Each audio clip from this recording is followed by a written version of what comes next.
Hey guys, Zach here, and today I want to talk to you about this Stump Ecosystem Aquarium. The first thing I want to talk about with this tank is what actually makes it a ecosystem aquarium and not like every other tank. The first thing you'll notice about this tank is that it is completely plant powered. There's no filter on this tank, and I haven't had one on it for all the months that it has been set up. Whether it be aquatic plants or terrestrial plants, the plants do all of the filtering in this tank.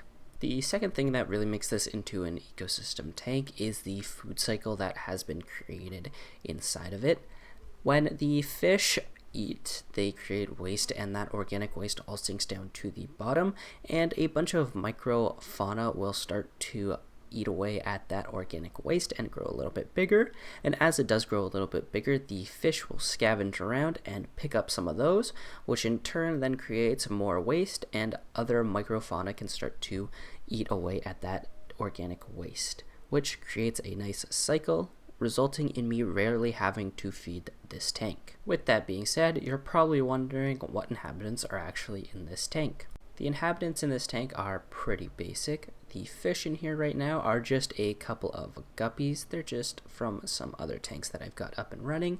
However, in the future, I am planning to add some other fish into this tank, so look forward to that. As for the other inhabitants in this tank, I just have a mix of cherry shrimp, all different colors, as well as some ram's horn snails. While this list of inhabitants isn't the most exciting or exotic, what it has done, it has allowed this ecosystem to really set up and possibly house something more exciting in the future. Something else I want to talk about in this video is how I know that this tank is ready to take the next steps and how I know I can add in more inhabitants. The first indicator that I look for to tell me that I can move on to the next steps in a tank is just the general and overall plant growth.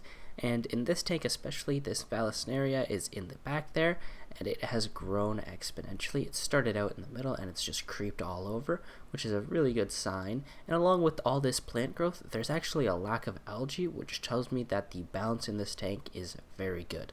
The second thing that I like to look for is if the animals in this tank are starting to reproduce. As you can see, there are a couple of buried shrimp in this tank, which means that the environment is good and they're willing to reproduce, which means I can add in some other inhabitants. Before I do add in other inhabitants to this tank, I want to add in a couple of other pieces to it. The first being this hang on the back filter. Obviously, it's not big enough to filter this giant tank, but what it does do is aerate the tank itself, creating more CO2, which means the plants should grow a little bit faster with that surface agitation there.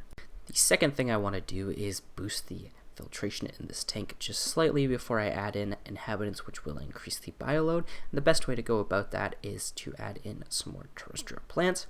While this can seem redundant, I would much rather be safe than sorry. With all of those safety measures in place, this tank is now ready to take in some more inhabitants. However, I don't have them yet because I wanted to ask you guys what you think I should add to this tank. It is 90 gallons. If you have any ideas, please leave them down below in the comments. With all of that being said, that is everything for this video. Thank you guys so much for watching. If you have enjoyed, please consider subscribing, and I will see you guys next time. Peace.